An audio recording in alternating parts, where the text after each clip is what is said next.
இடத்துல எங்களை கூட்டி சேர்த்த கிருபைக்காய் மீண்டுமாக நாங்கள் நன்றி செலுத்துகிறோம்.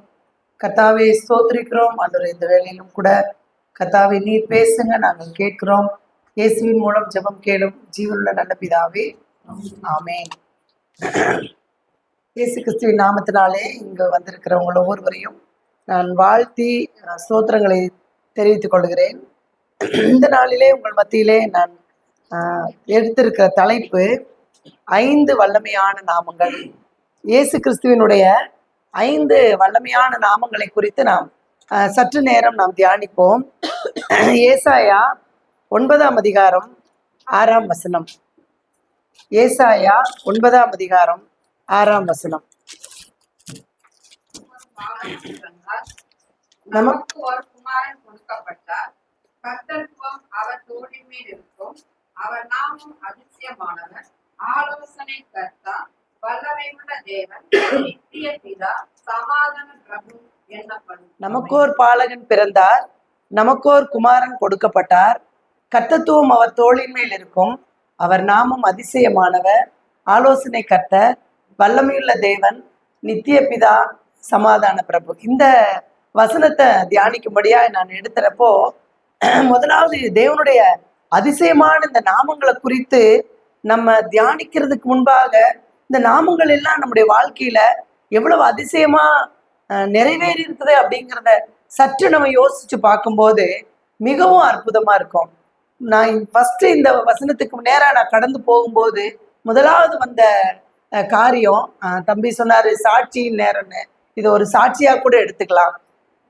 என்னுடைய சின்ன மக இப்ப அவளுக்கு 25 வயசு, 3.5 வருடத்துல அவளுக்கு ஸ்கூல்ல சேர்க்கணும்னு சொல்லி பிரயாசப்படும் போது சென்ட் ஜோசப் ஸ்கூல்ல சேர்க்கணும்னு சொல்லிட்டு நாங்க பிளான் பண்ற நேரம் அந்த அட்மிஷன் எல்லாம் முடிஞ்சிருச்சு. அப்ப அவங்க முன்னக்கூடியே அட்மிஷன் எல்லாம் முடிச்சிருவாங்க. எல்கேஜி அப்படின்னாவே முன்னக்கூடியே முடிச்சிருவாங்க அட்மிஷன் எல்லாம். உங்களுக்கு எல்லாருக்கும் தெரியும்.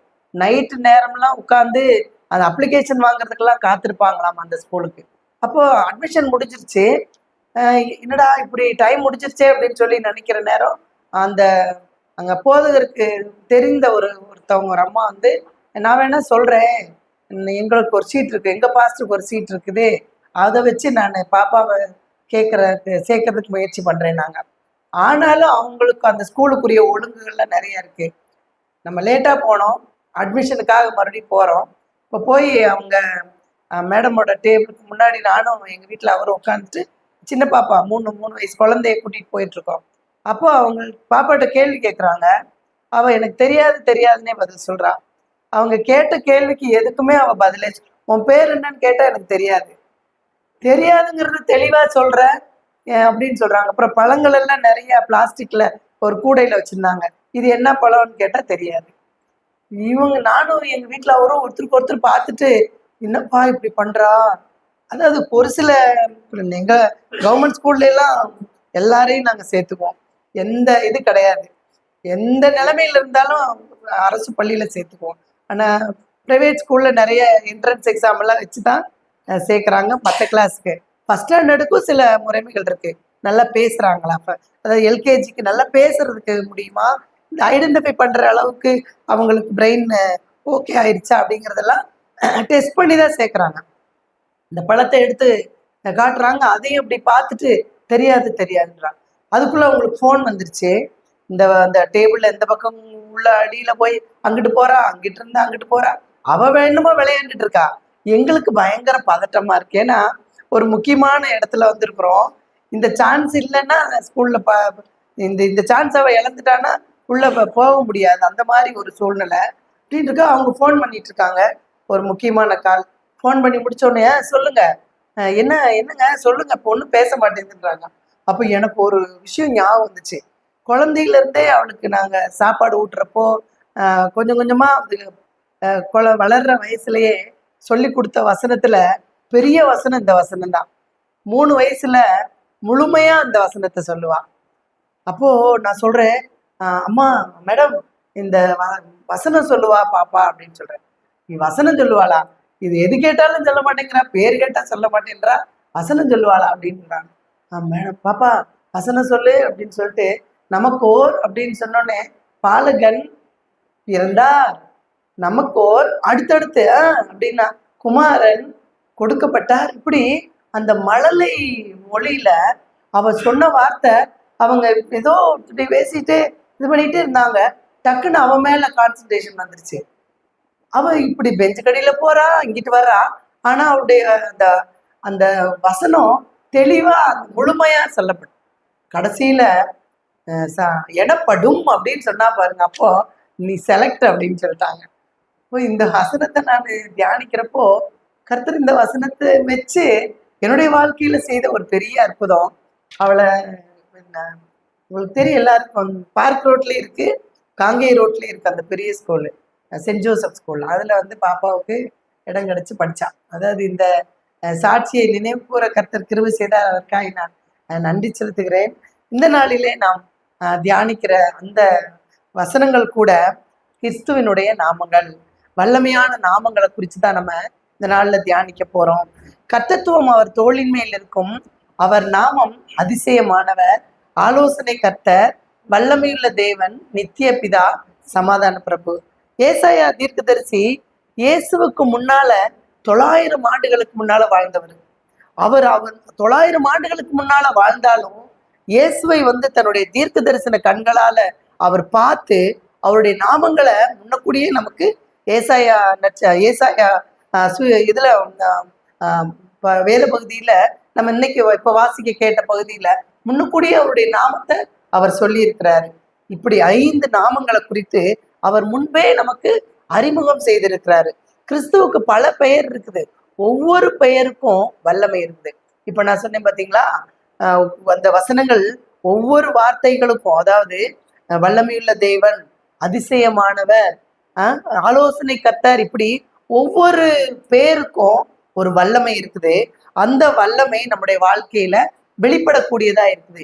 நம்முடைய வாழ்க்கையில நாம் அனுபவித்தவர்கள் நம்ம யோசிச்சு பார்த்தோம்னா தேவனுடைய அந்த அந்த சுவாபத்தை, அந்த வல்லமையை நம்ம ஒவ்வொருவரும் அனுபவிக்காம இருந்திருக்கவே மாட்டோம்.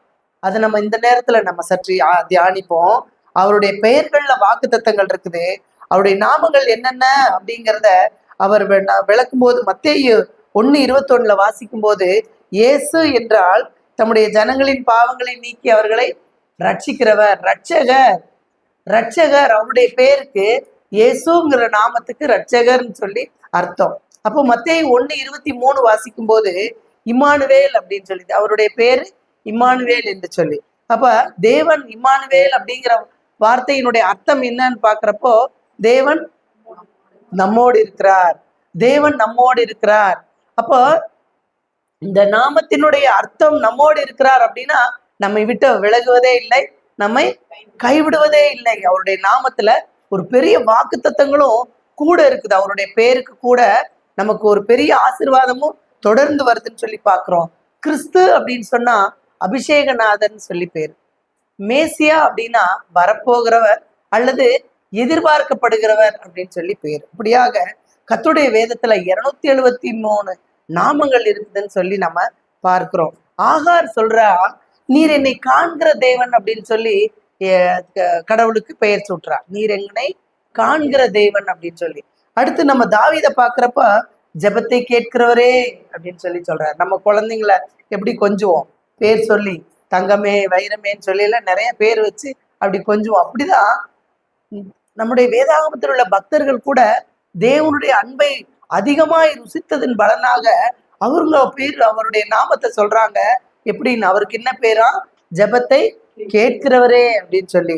மீகா தீர்க்கதரிசி கூட சொல்றாரு, தடைகளை நீக்கி போடுகிறவர் அப்படின்னு சொல்லி.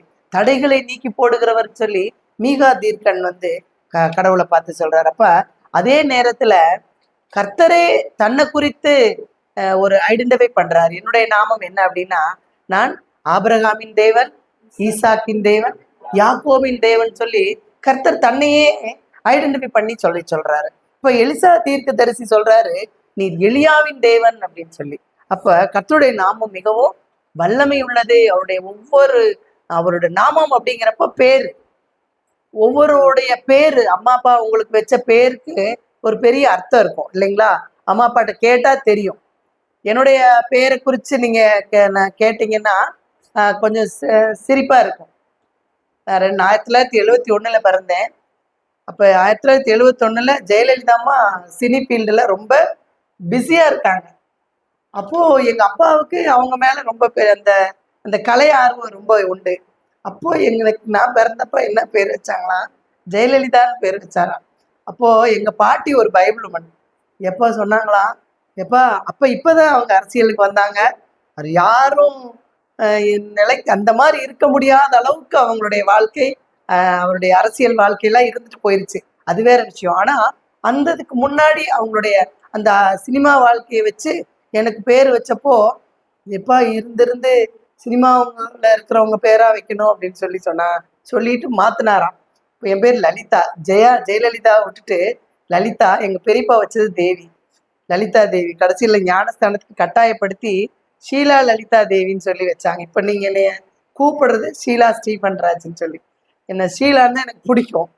எங்க வீட்டுக்காரரோட பேரோட சேர்த்து ஷீலா ஸ்டீஃபன் ராஜ். அப்போ நம்முடைய பேருக்கு நிறைய அர்த்தங்கள் இருக்கு. கொஞ்சம் சற்று சிரிப்பா இருந்தாலும் நம்மளுடைய முன்னோர்கள் யார் மேல ரொம்ப, ஒரு ஹாஸ்பிட்டல்ல பிறந்தானா அந்த ஆஸ்பத்திரியோட பேரு, ஒரு ட்ரெயின்ல பிறந்தா அந்த ட்ரெயினோட பேர் வைக்கிறாங்க. சமீபத்தில் இப்படி சில காரியங்கள்லாம் மங்கம்மாள்னு பேர் வச்சிருக்காங்க. ஏன்னா ராணி மங்கம்மாள் டிரான்ஸ்போர்ட்ல அவங்க டிராவல் பண்றப்போ பிறந்த குழந்தைக்கு அப்படி ஒரு பேர். இப்படி நமக்கு எது அழுத்தமா நமக்கு மனசுக்குள்ள படுதோ அப்படி வைக்கிறாங்க, அந்த தூண்டுதலின் பேராங்க. அப்போ கர்த்தருடைய நாமதே இப்படி நிறைய நாமங்கள், நம்முடைய பெயர்கள் எல்லாம் இப்படி எல்லாம் இருந்தாலும் கூட தேவனுடைய நாமம் எப்படிப்பட்டதான், வல்லமை உள்ளது. வல்லமை உள்ளது. எல்லாரும் இந்த இடத்துல அமர்ந்திருக்கிற ஒவ்வொருவரும் தேவனுடைய வல்லமையுள்ள நாமத்தை உணர்ந்திருப்போம். பிலிப்பியர் 2:9-11 நம்ம வாசிக்கும் போது வாசிக்கிறேன். தேவன் எல்லாவற்றிற்கும் மேலாக அவரை உயர்த்தி இயேசுவின் நாமத்தில் வானூர் பூதலத்தோர் பூமியின் கீழானவருடைய முழங்கால் யாவும் முடங்கும்படிக்கு பிதாவாகிய தேவனுக்கு மகிமையாக இயேசு கிறிஸ்து கர்த்தர் என்று நாவுகள் யாவும் அறிக்கை பண்ணும்படிக்கு எல்லா நாமத்துக்கும் மேலான நாமத்தை அவருக்கு தந்தருளினார். எல்லா நாமத்துக்கும் மேலான நாமத்தை பிதா இயேசு கிறிஸ்துவுக்கு தர்றாரு. அவருக்கு ஈக்குவலா தேவன் அவருக்கு தர்றாரு. அப்போ வல்லமையுள்ள நாமம். உலகத்துல ஒவ்வொன்றுக்கும் ஒவ்வொரு பேர். இப்ப நமக்கு பேர் எப்படி எப்படியெல்லாம் யோசிச்சு வச்சாங்களோ அப்படி உலகத்துல இருக்கிற எல்லாத்துக்கும் பேர் வச்சிருக்கிறாங்க. வியாதிக்கு பேர் இருக்குது, நோய் கிருமிகளுக்கு பேர் இருக்குது, மலைக்கு புயலுக்கெல்லாம் பேர் இருக்குது.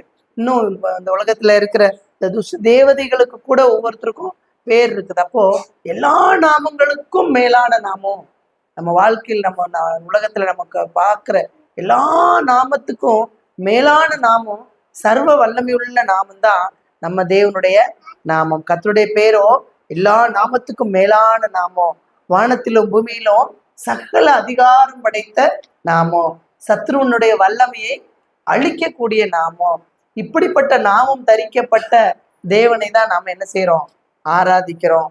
ஒரு சர்வ வல்லமை. எங்க அப்பா ஒரு பெரிய அரசியல்வாதி, எங்க அப்பா இவ்வளோ பெரிய ஆளு அப்படின்னு சொல்றத காட்டிலும் என் பிதா சர்வ வல்லமையுள்ள தேவன், அவரை நம்ம ஆராதிக்கிறோம். நம்ம சொந்த குமாரனை நம்ம இருக்கிறோம். அப்போ நமக்கு எப்படி இருக்குங்க, அவருடைய வல்லமைகளை நாம் ருசிக்க வேண்டும். ஒரு காலத்துல அலெக்சாண்டர் கொடி கட்டி பறந்தார். கொஞ்ச நாள் காணோம்னே, கொஞ்ச நாள் ஆக ஆக காலங்கள் கடக்க கடக்க அவருடைய அந்த அந்த காரியங்கள் எல்லாம் மறந்து போச்சு. இப்போ பெரிய பார்வோன்கள், ஏரோதுக்கள், ஹிட்லர் போன்ற கொடியவங்கள் எல்லாம் நம்ம வாழ்க்கையில நம்ம கேள்விப்பட்டாலும் அவங்களுடைய காலங்கள் முடிய முடிய அப்படியே மறைந்து போயிடுச்சு. ஆனா இயேசு கிறிஸ்து பெயரோ 2000 ஆண்டுகளுக்கு பின்பாக கூட அவர் என்ன செய்யறாரு, நாளுக்கு நாள் அவருடைய புகழ் வல்லமை விளங்கி கொண்டே இருக்கிறது. யார் மூலம்? உங்கள் மூலம், என்னுடைய மூலம். உங்களாலையும் என்னாலையும் தேவனுடைய வல்லமை இன்னும் விளங்கி கொண்டே இருக்குது. அவருடைய அதிசயமான நாமங்கள் எல்லாம் நம்முடைய வாழ்க்கையில விளங்கி கொண்டே இருக்குது. அப்போ அவரை நம்ம அப்பா பிதாவே அப்படின்னு சொல்லி நம்ம கூப்பிடும் போது அவர் என்ன செய்யறாரா, அவர் நமக்கு யாவையும் செய்து முடிக்கக்கூடியவரா இருக்கிறார். நம்ம எப்படி சொந்த தகப்பன் இடத்துல பிள்ளைங்க கேட்கிறப்போ கேட்ட உடனே என்ன செய்யறோம், உடனே நம்ம பிள்ளைங்களுக்கு குறைவு வரக்கூடாதுன்னு சொல்லி நம்ம எப்படி உடனே அதை செய்யறோமோ அப்படித்தான் தேவனிடத்துல நம்ம கேட்கும்போது உடனே நமக்கு அவர் பதிலளிக்கக்கூடியவராய் இருக்கிறார். இயேசு கிறிஸ்து யார் அப்படின்னு சொல்லி அறிந்து கொள்ளும்படி அவருக்கு ஏசாயா கொடுத்த 5 பெயர்கள்ல வாக்குத்தத்தத்தின் பெயர்களா இருக்கிறதுனால இந்த நாள்ல அந்த முதல் நாமம் என்ன அப்படின்னு பார்க்கும்போது அதிசயமானவர். வாசியுங்கள், யோபு 5ஆம் அதிகாரம் 9ஆம் வசனம். அதிசயமானவர். யோபு 5ஆம் அதிகாரம் 9ஆம் வசனம். ஆராய்ந்து முடியாத பெரிய காரியங்களையும் எண்ணி முடியாத அதிசயங்களையும் அவர் செய்கிறார். ஆங்கிலத்துல அவருடைய பெயருக்கு ஒண்டர்ஃபுல் அப்படின்னு சொல்லி கொடுக்கப்பட்டிருக்குது. அதுக்கு என்ன அர்த்தம்? அதிசயமானவர், அற்புதமானவர், ஆச்சரியமானவர். அப்போ இந்த அதிசயமானவர் சொல்லி எப்படி அவருக்கு பெயர் வந்துச்சுன்னா, நம்முடைய எல்லாம் நமக்கு தெரிஞ்ச விஷயம்தான். நம்ம கொஞ்சம் ரீகால் பண்ணுவோம். அவர் அதிசயமானவர் அப்படிங்கிறது நம்ம எல்லாருக்கும் நல்லா தெரியும்.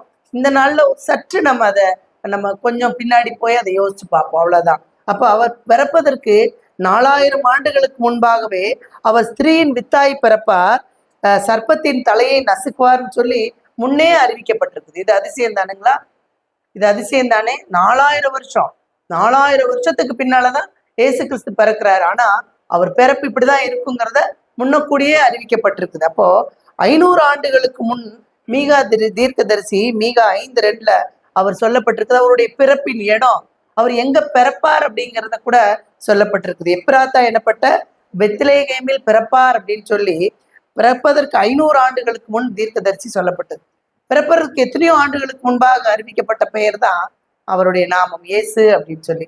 அப்ப கன்னி மரியாடத்துல பிறப்பாரு, ஸ்திரீயின் வித்தா பிறப்பாரு. மாத்திரமல்ல, எப்படி பிறப்பாராம்? பரிசுத்த ஆவியானவர்னாலதான் பிறப்பார்.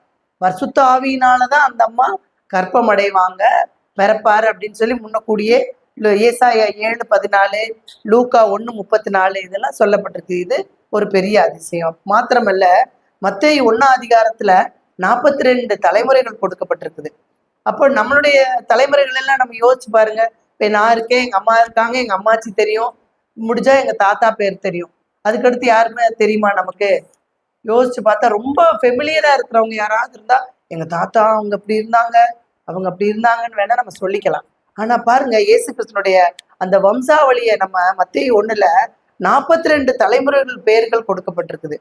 அப்போ கிறிஸ்துவனுடைய வம்சம் மத்தேயு 1 அதிகாரத்துல ஆபிரகாமில் இருந்தும், லூக்கா 3ஆம் அதிகாரத்துல ஆதாம் ஏவாள்ல இருந்தும், முதல்ல உருவாக்கினவங்களிடத்திலிருந்தும் இந்த வம்ச வரலாறு இவங்க இவங்க இவங்கன்னு சொல்லி அழகா கொடுக்கப்பட்டிருக்கு. இது கூட ஒரு பெரிய அதிசயம் தான், இல்லைங்களா? அடுத்து பார்க்கும்போது அவருடைய பிறப்பு முதல்ல உயிர்த்தெழுதல் வரைக்கும் அவருடைய வாழ்க்கை முழுவதும் அதிசயமானது. அவர் பிறந்த உடனே ஒரு நட்சத்திரம் தோன்றுச்சு. அப்ப சாஸ்திரிகள் எல்லாம் புதுசா ஒரு நட்சத்திரம் இருக்கே அப்படின்னு சொல்லி ஆச்சரியமா பாக்குறாங்க. பார்த்துட்டு அவங்க வேத நூட்களை எடுத்து பார்க்கும்போது, அப்போ அதுல ஒரு ராஜா பிறப்பாரு அப்படிங்கிறது அந்த அதிசயமான நட்சத்திரத்தினுடைய அர்த்தம்னு தெரிஞ்சு என்ன செய்யறாங்க? ஏரோதனுடைய அரண்மனைக்கு போறாங்க.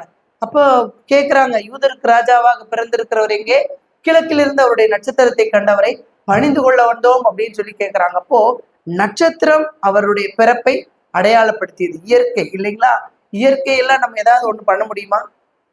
சூரிய சந்திரன்களை எல்லாம் நம்ம ஏதாவது வித்தியாசப்படுத்தி மாத்தி இன்னும் அவங்களோட அதனுடைய வேலையை செய்யும்.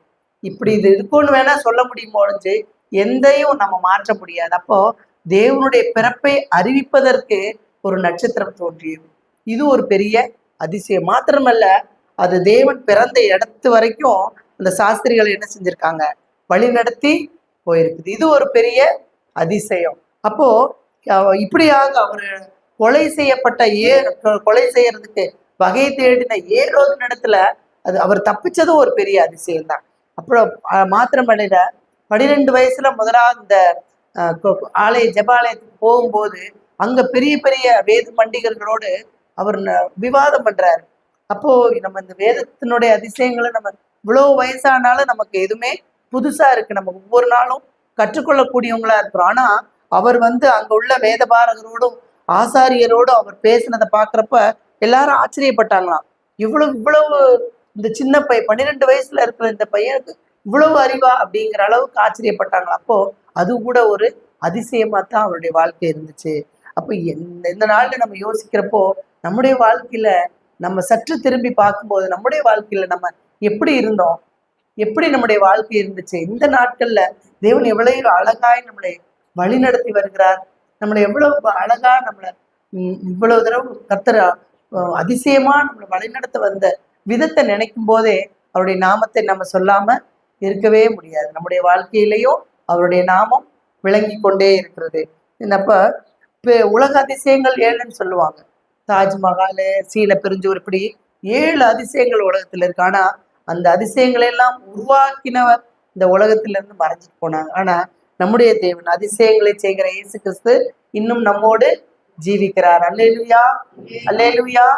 அதிசயத்தை செய்கிறவர், இன்னும் அதிசயத்தை செய்கிறவர். நீங்க இன்னும் சோர்ந்து ஒவ்வொரு வேலை போயிருக்கலாம். நம்ம வேலை இது நடக்குமா அப்படிங்கிற ஒரு கேள்விக்குறி நம்ம வாழ்க்கையில இருக்கலாம். ஆனா இந்த நாள்ல நமக்கு நேராய் வருகிற வசனம், அதிசயமானவர் நம்மோடு கூட இருக்கிறார்.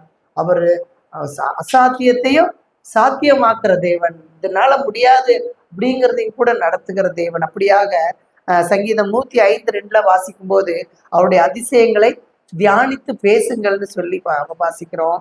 மாத்திரமல்ல, சங்கீதம் 31:21 வாசிக்கும் போது அவர் கிருபையிலும் கிரியையிலும் அதிசயமானவர், கிருபையிலும் அதிசயமானவர். நம்ம மேல அவர் கிருபையா இருக்கிறார். எத்தனையோ பாவங்கள் செய்யறோம், எத்தனையோ அக்கிரமங்கள், எத்தனையோ மீறுதல்கள், இதெல்லாம் பண்ண மாட்டேன்னு சொல்லி திருப்பி திருப்பி நிறைய பாவங்கள் செய்யறோம். ஆனாலும் அவருடைய கிருபையிலையும் தேவன் நமக்கு அதிசயமாய் இருக்கிறார். அவருடைய கிரியை, அவருடைய செய்கைகள்லையும் தேவன் நமக்கு அதிசயமாய் இருக்கிறார். அடுத்து 2வது நம்ம பார்க்கும்போது ஆலோசனை கர்த்தர்.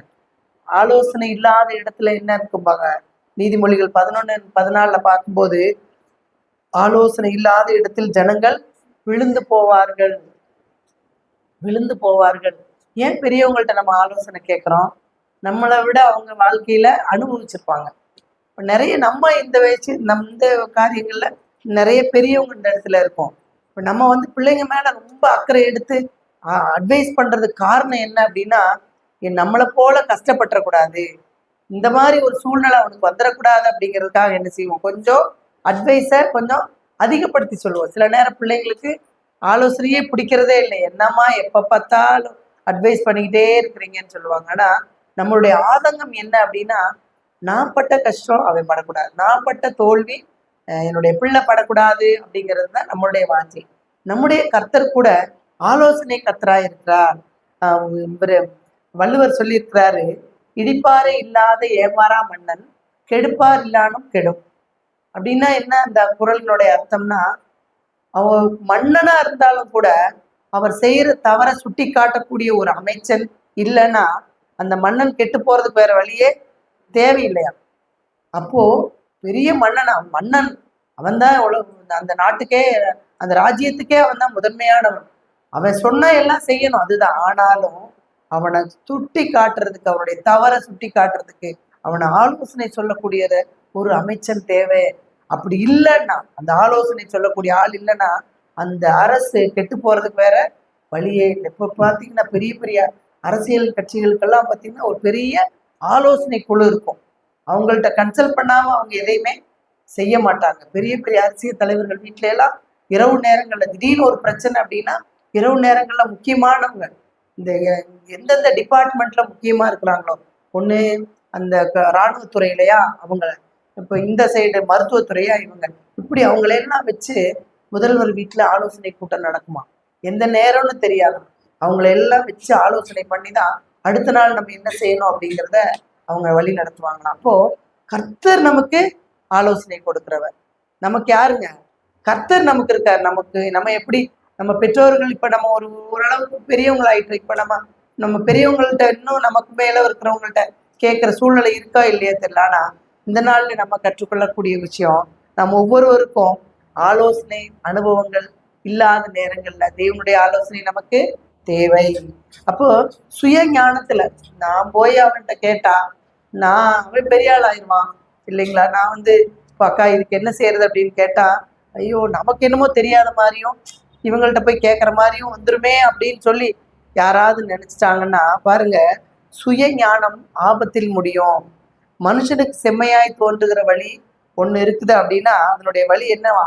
மரண வழின்னு சொல்லி வாசிக்கிறோம். மனுஷனுக்கு செம்மையாய் தோன்றுகிற வழிகள் உண்டு, அவைகள் மரண வழி. அப்ப நமக்குன்னு சுயமா நம்ம எதையுமே யோசிக்க கூடாது. 2 விஷயத்த 2 பேர்கிட்ட, நல்ல அறிவில் மூத்தவர்கள்ட்ட, சான்றோர்கள்ட்ட நம்ம ஆலோசனை கேட்பது முக்கியம். மாற்றாக தேவனிடத்துல ஆலோசனை பெற்று நம்ம ஜெபித்து செயல்படும் போது கர்த்தர் பெரிய காரியங்களை செய்கிறார். அதே போல துன்மார்க்குடைய ஆலோசனையும் நமக்கு வரும். சங்கீதம் 1:1 வாசிக்கிறப்போ முதல் வார்த்தை துன்மார்க்கருடைய ஆலோசனையில் நடவாமல் அப்படின்னு சொல்லி வந்திருக்கு. அப்போ இப்ப அது வாசிக்கப்போ 2 நாளாகமம் 10:3 நம்ம வாசிக்கும் போது ரெகேபயாம் அப்படிங்கிற ராஜா துன்மார்க்குடைய ஆலோசனையில நடந்ததுனால ராஜ்யத்தினுடைய பெரும்பகுதியை இழந்தார் என்று சொல்லி பார்க்கிறப்ப துன்மார்க்குடைய ஆலோசனைக்கு ரொம்ப கவனமா இருக்கணும். அவங்களுடைய அந்த சூழ்நிலையில அந்த அவங்கள்ட்ட இருந்து நம்ம வழி விலகி போயிடணும் அப்படிங்கிறதான் இந்த நாள்ல நம்ம கற்றுக்கொள்ளக்கூடியது. அதே போல ஏசாயா 9:6 ஆலோசனை கர்த்தர் என்றும், ஏசாயா 28:29 ஆலோசனையில் ஆச்சரியமானவர் அப்படின்னு சொல்லியும் தேவனை பத்தி சொல்லியிருக்கு. அதே போல யோபு 18:7 துன்மார்க்கரின் ஆலோசனை அவனை விழப்பண்ணும்.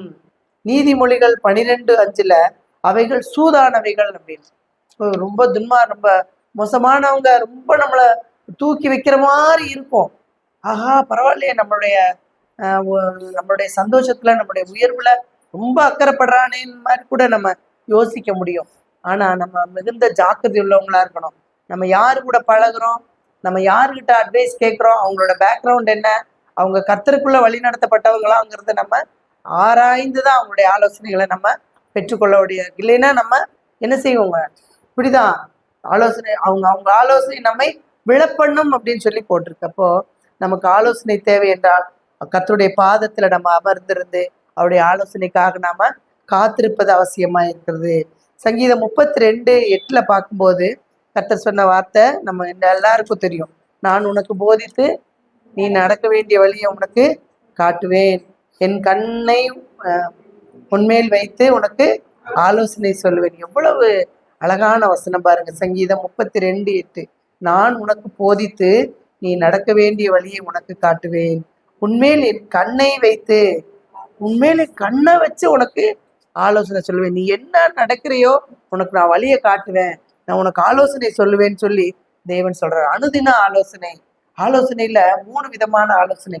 அனுதின ஆலோசனை, இன்னைக்கு என்ன செய்யணும், சமையல் காலையில முடிச்ச உடனே இன்னைக்கு நான் என்னுடைய காரியங்கள்லாம் இதுக்கு இருக்கு, இதுக்கெல்லாம் நீங்க எனக்கு ஆலோசனை கொடுங்கன்னு சொல்லி நம்ம தேவனிடத்துல கேட்கணும். மோசே மக்களை வழிநடத்தி போயிட்டு இருக்கிறப்போ 20 லட்சம் மக்களை வனாந்திரத்துல வழிநடத்துறப்போ அவருக்கு நிறைய கைடன்ஸ் தேவைப்பட்டிருக்குது. மோசேயுடைய மாமனார் அவருக்கு உதவி செஞ்சிருக்காரு.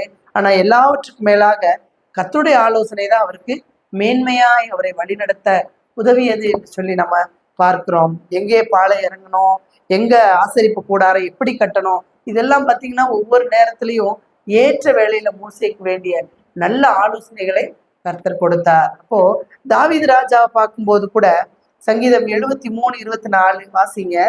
சங்கீதம் 73:24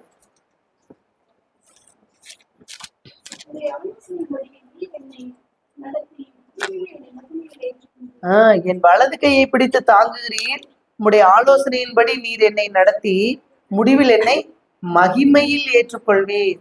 அப்ப தேவனுடைய ஆலோசனையின்படியில தான் நம்ம வாழ்க்கை வாழணும்.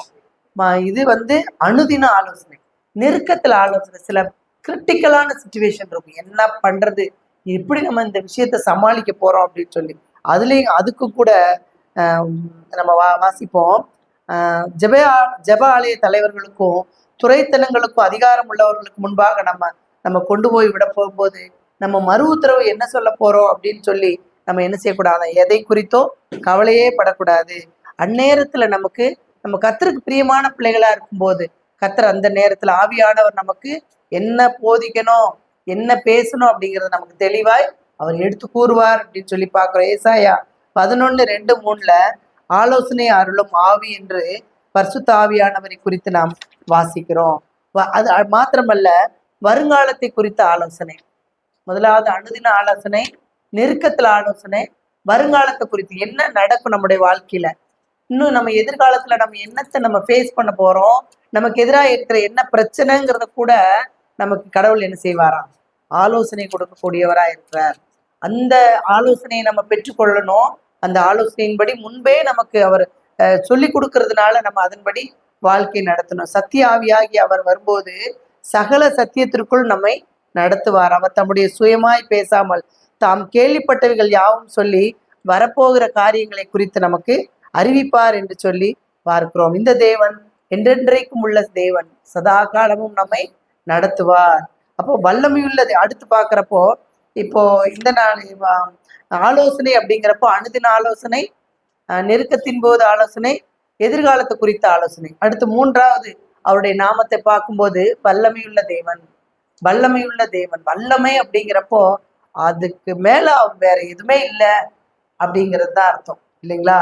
லூக்கா 1:49 வாசிக்கும் போது, வல்லமையுள்ள தேவன் மகிமையானவைகளை எனக்கு செய்தார், அவருடைய நாமம் பரிசுத்தம் உள்ளது. நம்முடைய தேவன் வல்லமையுள்ள தேவன். இயற்கையில வல்லமை இருக்குது, பிசாசின் மேலேயும் அவருக்கு வல்லமை இருக்குது, மனிதனின் மேலேயும் வல்லமை இருக்குது. எல்லாவற்றையும் மேற்கொள்ளும் வல்லமை இயேசு கிறிஸ்துவனுடைய வல்லமை. நம்முடைய இந்த வேதாகமத்துல புதிய ஏற்பாட்டு பகுதியில வாசிக்கும் போது தேவன் எப்படி வல்லமையாய் அவர் இந்த 3 வருடம் ஊழியத்தின் போது அவர் வல்லமையாய் எப்படி செயல்பட்டார்ங்கிறத நம்மளால உணர முடியும் அதை வாசிக்கும் போது. ஆபிரகாமுக்கு தம்மை வெளிப்படுத்தும் போது நான் சர்வ வல்லமையுள்ள தேவன் அப்படின்னு சொல்லி சொன்னாரு, ஆதியாகமம் 17:1. அப்போ எப்படி கற்பம் செத்து போன நிலைமையில இருந்த சாராளுக்கு அவர் குழந்தை பாக்கியத்தை கொடுத்தார். ஸ்திரீகளுக்குள்ள வழிபாட முடிஞ்சிருச்சு, இனிமேல் அவ்வளவுதான், எனக்கு குழந்தைக்கும் சம்பந்தமே இல்லை, அவ்வளவுதான், எனக்கு கிடைக்காது அப்படிங்கிற சூழ்நிலையில இருந்த ஆபிரகாமுக்கு கர்த்தர் கொடுத்த வாக்கு தத்துவம் எவ்வளவு பெரிய வாக்கு தத்துவம். வானத்தின் நட்சத்திரங்களை பார்க்கிறாரு, மணலை பார்த்து இதை போல உன்னுடைய சந்ததியை பெருக பண்ணுவேங்கிறார். அப்போ இப்படி ஒரு நமக்கு முன்பாக ஒரு ஒண்ணுமே இல்லை அப்படிங்கிற சூழ்நிலையில அவருடைய வல்லமை இருக்கும்போது கர்த்தர் பெரிய அதிசயத்தை செய்ய அவர் வல்லவராய் இருக்கிறார். மாத்திரமல்ல, அவருடைய வல்லமைகளை கடல் மேல நடந்தாரு, புயல் காற்று அடக்குனாரு, பிசாசை துரத்துனாரு, லாசருவை உயிரோட எழுப்பினார். அவருடைய வல்லமை, வியாதிகள்லாம் குணமாச்சு. அடுத்து 12 வருஷம் பெரும்பாடுள்ள ஸ்திரீ அவருடைய வஸ்திரத்தின் ஒரு தொங்கலை தொட்ட உடனேவே விடுதலை கிடைச்சது. அப்போ அவரிடத்திலிருந்து எப்படியெல்லாம் வல்லமை புறப்பட்டுச்சு பாருங்க. வார்த்தையில வல்லமை புறப்பட்டுச்சு. அவர் ஒரு வார்த்தை சொல்லும் போது சுகமாகறாங்க, ஒரு வார்த்தை சொல்லும் போது அதிசயம் நடக்குது.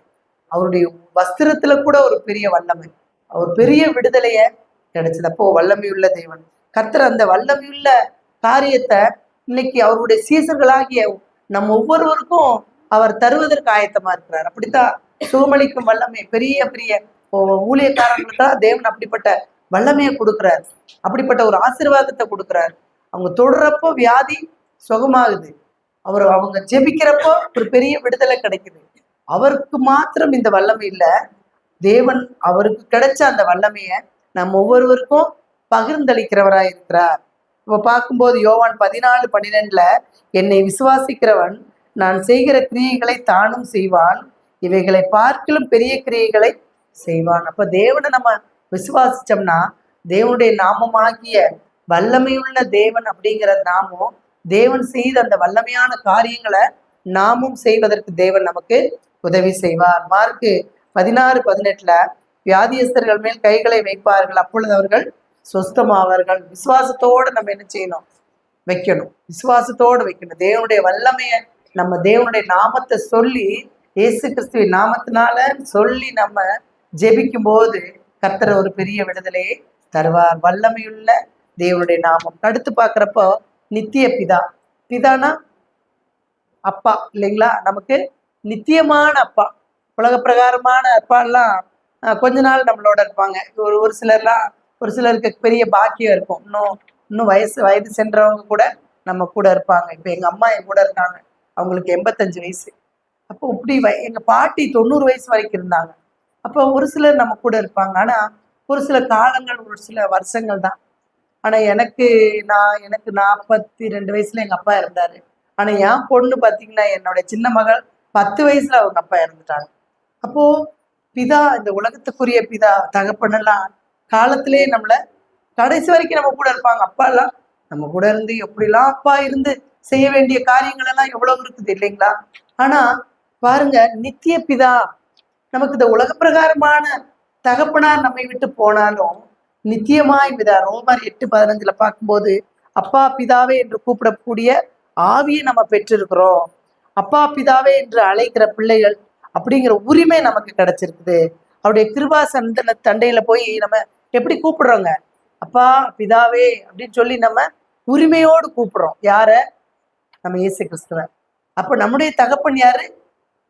நம்முடைய பிதா யாரு? இயேசு கிறிஸ்து. அப்போ நித்திய பிதா, நித்திய பிதா, மரண பரியந்தம் நம்ம கூட இருக்கிற பிதா, இடையில விட்டுட்டு போறவர் இல்ல. சூழ்நிலைகள் நமக்கு, உலகத்தினுடைய தேவனுடைய சித்தம் என்ன நமக்கு தெரியாது. கர்த்தருடைய சித்தம் நிறைவேறி கொண்டிருக்குது. அப்ப நிறைவேறுது ஒரு பக்கம். ஆனா தேவன் நம்மை விட்டு விலகி போனா, மற்றவர்கள் விலகி போனாலும் நம்ம அவருடைய பிரசன்னம், அவருடைய வழிநடத்துதல் நம்மோடு கூட இருக்குது, நித்தியமா இருக்குது. நித்திய பிதா நம்முடைய மரண பரியந்த நம்மை அவர் வழிநடத்தக்கூடியவராய் இருக்கிறார்.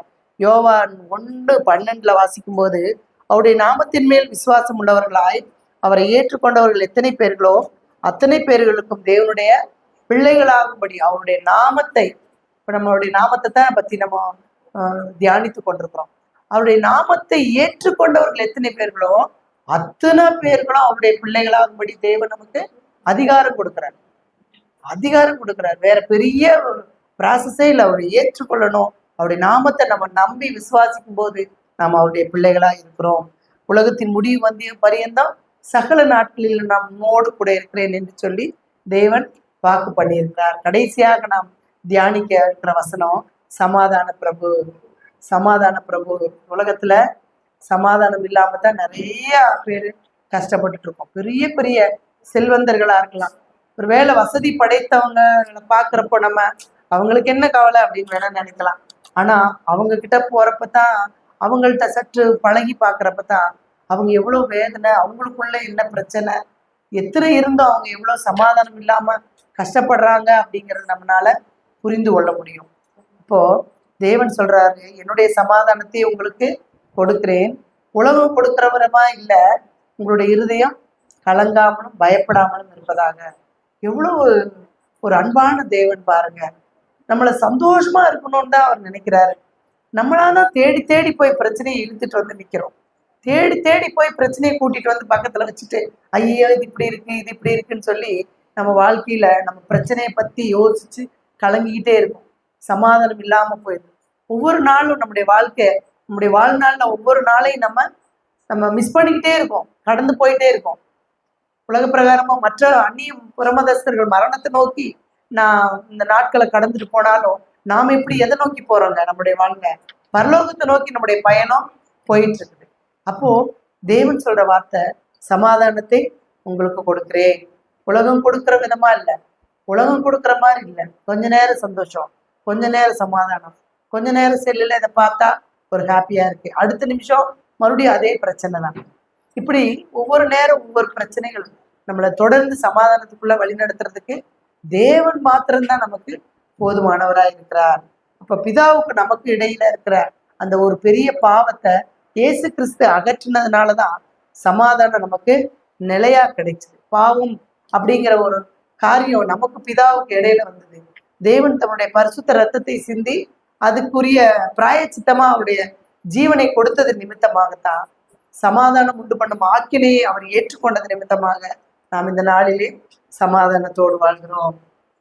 நம்ம ஒவ்வொரு தடவையும் பாவம் செய்யறப்போ பிசாசு, ஒரு கற்பனை கதையா இருக்கலாம், பிசாசு இயேசுவை நோக்கி பாப்பானா, இங்க பாரு உன் பிள்ளை பாரு என்ன பண்ணிட்டு இருக்குது அப்படின்னு சொல்லிட்டு.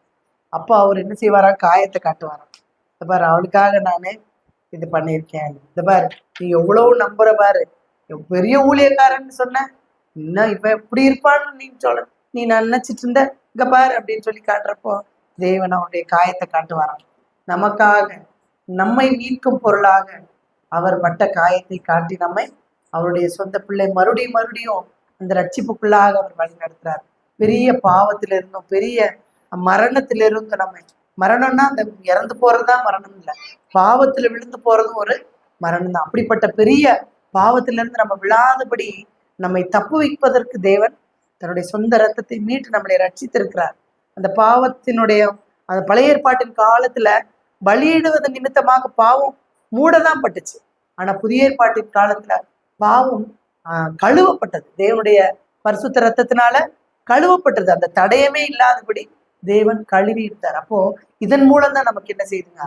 பெரிய சமாதானம் நமக்கு கிடைச்சிருக்கு. உலகம் அந்த சமாதானத்தை அறியாததுனால குழப்பங்களும் போராட்டங்களும் சண்டையும் யுத்தமும் இந்த உலகத்துல நடந்துட்டு இருக்கு. அனுதினமும் நம்ம வாழ்க்கையில நம்ம சந்திச்சுட்டு இருக்கோம்.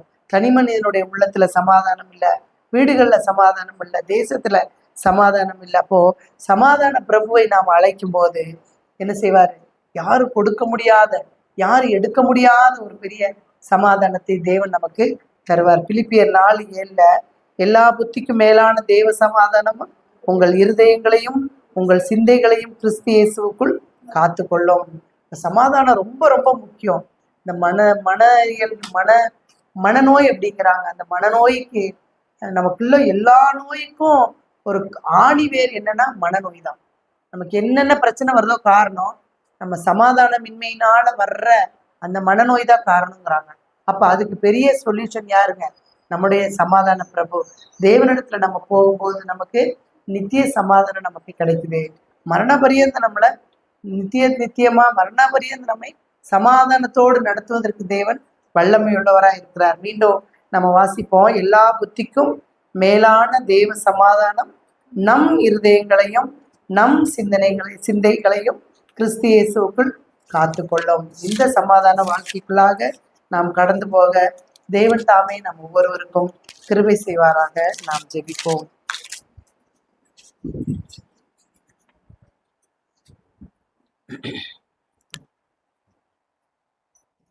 நமக்கோர் பாலகன் பிறந்தாரே, நமக்கோர் குமாரன் கொடுக்கப்பட்டார். கர்த்தத்துவம் அவர் தோளின் மேலிருக்கும். இயேசுவின் நாமம் அதிசயமே, இயேசுவின் நாமம் அதிசயமே. ஆலோசனைகளின் கர்த்தரவர், வல்லமையுள்ள நித்திய பிதா. ஆலோசனைகளின் கர்த்தரவர், வல்லமையுள்ள நித்திய பிதா. சமாதான பிரபு எனப்படுபவர், இயேசுவின் நாமம் அதிசயமே, இயேசுவின் நாமம் அதிசயமே. நமக்கோர் பாலகன் பிறந்தாரே, நமக்கோர் குமாரன் கொடுக்கப்பட்டார். கர்த்தத்துவம் அவர் தோளின் மேலிருக்கும். இயேசுவின் நாமம் அதிசயமே, இயேசுவின் நாமம் அதிசயமே.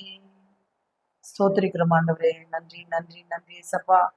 கிருபையுள்ள தெய்வமே, உம்மை நன்றியோடு துதிக்கிறோம், ஸ்தோத்திரிக்கிறோம். அதிசயமானவரே, உம்மை நன்றியோடு துதிக்கிறோம். ஆலோசனை கர்த்தரே, உம்மை நன்றியோடு துதிக்கிறோம். வல்லமையுள்ள தெய்வமே, உம்மை நன்றியோடு துதிக்கிறோம். நித்திய பிதாவே, உம்மை நன்றியோடு துதிக்கிறோம். சமாதான பிரபுவே, உம்மை நன்றியோடு துதிக்கிறோம். ஏசப்பா, உடைய நாமங்கள் எத்தனை இன்பமானவர்கள் ஆண்டவரே. கர்த்தாவே சுவாமி, கர்த்தரை தம் சொந்த தெய்வமாய் கொண்ட ஜனங்கள் ஆண்டவரை நாங்கள் பாக்கியம் உள்ளவர்களப்பா. இப்படிப்பட்ட விசேஷித்த தெய்வத்தை நாங்கள் தொழுது கொள்ளுகிற ஒவ்வொருவரும் பாக்கியம் உள்ளவர்கள் ஆண்டவரே. கர்த்தாவே, உடைய சமாதானத்தை உடைய சந்தோஷத்தை ஆண்டவரே நாங்கள் நித்தியமாய் ஆண்டவரே இந்த உலகத்திலே ஜீவனோடு இருக்கிற நாள் வரைக்கும் நாங்கள் நிலைவரமாய் பெற்றுக்கொள்ள தேவன் தாமே கிருபை செய்யுங்க. வருகிற ஆண்டவரே உடைய பிறப்பின் நாட்களை நாங்கள் அனுசரிக்க இருக்கிறோம். கர்த்தாவே ஆண்டவரே ஸ்தோத்திர. மீகா தீர்க்கதரிசினாலே முன்னறிவிக்கப்பட்ட தெய்வம் ஆண்டவரே, உங்களுடைய நாமங்களை நாங்கள் நன்றியோடு நினைவு கூறுகிறோம் ஆண்டவரே. எங்களுடைய வாழ்க்கையிலே ஆண்டவரே உங்களுடைய நாமங்கள் நிறைவேறி கொண்டிருக்கிறது, இன்னும் நிறைவேற போகிறது. கர்த்தாவே ஸ்தோத்திரிக்கிறோம், நன்றி செலுத்துகிறோம். எங்களை உங்களுடைய கருத்திலே ஒப்பு கொடுத்து ஜெபிக்கிறோம். நீர் விரும்புகிற பரிசுத்த வாழ்க்கையை நாங்கள் வாழவும் கர்த்தாவே நீர் எங்களை ஆளுகை செய்யவும் வழி நடத்தவும் முற்றிலுமா எங்களை தாழ்த்தி ஒப்பு கொடுக்கிறோம். இயேசுவின் மூலம் ஜெபம் கேளும் ஜீவனுள்ள நல்ல பிதாவே, ஆமென்.